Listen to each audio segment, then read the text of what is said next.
Hello and welcome to part 3 of Let's Play Modded Skyrim. Last part we had just murdered 2 more Imperials, that makes 4 Imperials murdered so far, as we follow our follower Ralph down into the torture chamber. And there seems to be lightning coming out of that guy's hands, but 3-on-1's never fair, didn't even get a chance to stab him in the back, which is what my character does. He turns out to be a torturer, so no wonder they went so hard on him. But right here my buddy Ralph decides to realise that we'll need some gold for our journey ahead, and handily what he has is some lockpicks for us. But we don't need his lockpicks, because as well as this handy book on the Dragonborn, if you take a look inside this knapsack that we can't pick up, there are some lockpicks, as well as a potion of minor healing. Did I say how useful that would be, Mr. Skeleton? Now about the lockpicking in Skyrim, I've actually got a mod for it as well, which makes lockpicking a bit harder. In Skyrim it's all about finding the sweet spot and turning the lock before your pick breaks. The mod that I've installed makes the sweet spot even smaller, and there's less difference between the novice easy locks and the master locks. Your lockpicks also last a little bit longer, but what it does, it makes lockpicking a bit more interesting at lower levels, because honestly at higher levels you didn't need to lockpick anyway, because you had all the treasure and you didn't need to investigate any chests. Well, now we've popped open that cage door. Took me 2 lockpicks for a novice lock. We'll take this guy's gold. It looks like he's got 4 pence, and they handily gave him a book to read just before he died. He's also got some good treasure on him. These robes actually improve his magicka, so if I was playing a mage type character, that would be a bonus, but instead I think I'll just sell them off at the local charity shop. Back here, behind this bar, there is this iron shield that I can see sneaking up, and that's going to be very handy for blocking, because I could only block with my weapon before, and that doesn't block all of the damage. Shield is basically essential in this game, at least at low levels. So we'll take a look how that shield looks on my character. I think he's looking quite good. Kind of comical, but good. So let's go off and join Ralph and the other Stormcloaks and escape Helgen.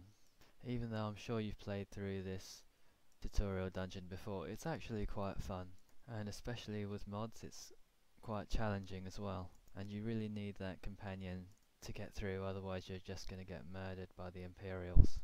We just turn up here at another torture chamber, take some money from a very rich skeleton, so that's 7 gold from each skeleton, and some bone meal as well, which is a useful alchemy ingredient to use later on. So we'll just go and see what our Stormcloaks are doing. They shall be our sacrificial lambs. They don't have any unique dialogue, so they can't really be all that important. They're extremely dirty as well. But they're Stormcloaks, and hundreds of them will die before this adventure is over. As we pop round this corridor, we can hear the Imperials talking about General Tullius, which tells us there's a fight coming up. And luckily I've got my sword and shield ready. We'll let the Stormcloaks charge in and take the brunt of the battle. And what I'll do is I'll do what I do best, kill him while his back is turned, that's it. Yes, satisfying. So, ouch, I'm actually getting hit by an arrow. I can't actually move very fast when I've got my shield up. Fortunately these Imperials aren't very good at marksmanship, so I can just walk really slowly and hope they don't shoot me.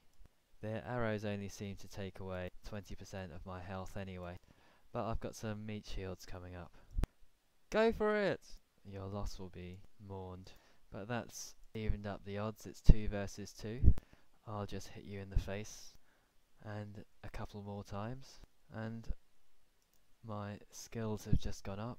And what I hope you notice is, as my level's gone up, a note has come up which says that my skills have been capped, so I can't increase my one-handed anymore today. So that means there's no more hitting Lydia for practice or hitting Shadowmere for practice, and it just makes the game a lot more fun, because you're playing the game for enjoyment instead of grinding and getting to a higher level. Although the leveling system in Elder Scrolls should be applauded, it's a lot more different than the experience points that you get in other role-playing games. But it does have its limitations. I remember playing the original Daggerfall a long time ago, and you could grind in that as well, and I spent a long time just casting the same spells over and over just to increase my level. And in Oblivion as well, I remember pressing the jump button again and again and again just so I could improve my acrobatics, and that's not fun. It doesn't make for a fun game. Of course I could not do that, but I just can't help it. But that leveling cap mod, once you have it, you realise there's absolutely no point in grinding, and you can just play the game as it was meant to be played. So there seems to be a cave-in just behind us, so we can't go back the way we came. So we'll wander down to the bottom of the cabin and just pause for a moment and appreciate the effort Bethesda made in having this water. It's really nice. I do think the graphics are unappreciated in Skyrim. They are infinitely better than Oblivion, and they really do suit the game really well. If you could have Oblivion, Morrowind, Daggerfall with the same graphics, that would be truly awesome. And I know there are actually going to be a couple of mods that will convert Oblivion and Morrowind into the Skyrim engine. That's the same team that did Oblivion, and they're making Skywind or Morrowind. I'll just take out my bow to take out these pesky spiders that are coming up here, and as I shoot one of these spiders in the face while sneaking, you'll notice that all the other spiders are alerted, and they don't simply just go back to what they were doing. They actually actively go around and try to search for you, and that's part of the Deadly Combat mod as well, which makes sneaking and archery a lot more challenging, a lot more realistic, whatever realistic means.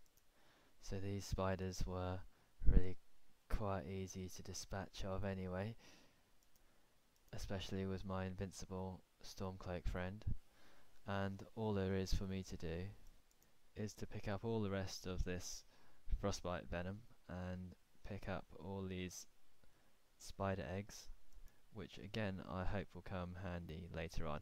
I've forgotten what spider eggs do, but I do know the frostbite venom is quite a useful poison to have. It causes frost damage, which is not that useful against undead. It's not very useful against Nords, but it's actually much better than nothing. I think the spider eggs can be used in some useful potion, or at least I hope so. Otherwise I would not be sticking my hand in these eggs that look like they've come straight out of Alien. These spiders are actually very easy to defeat, and they're slightly disappointing that way. There are mods that increase the difficulty of the spiders. They increase the difficulty by making them actually poisonous, which as far as I am aware, all they do is blind you, and they also make them armoured as well, which makes sense because spiders are covered in this exoskeleton stuff. And if you actually got a spider that was that size, they probably wouldn't feel anything from a bow and arrow.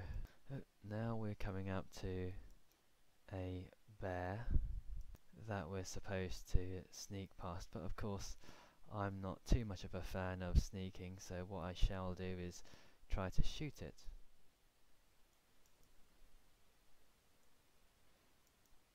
And I'm not a very good shot except for shooting my friend in the back. That's pretty much what I'm about so far in this tutorial. I'm stabbing people in the back. Handy that I'm a thief. But none of these arrows seem to be working for some reason. So we'll go a bit closer and see what it does. Hopefully we'll get somewhere. Otherwise it's a waste of about 20 arrows. And what's amusing is if you look at the bear's health bar, it hasn't even been hurt once. I shall try to sneak and do a sneak shot.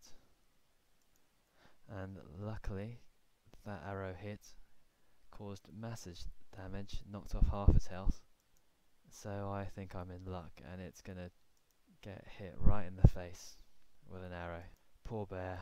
We'll end it here, and hopefully we shall see you next time for the part 3.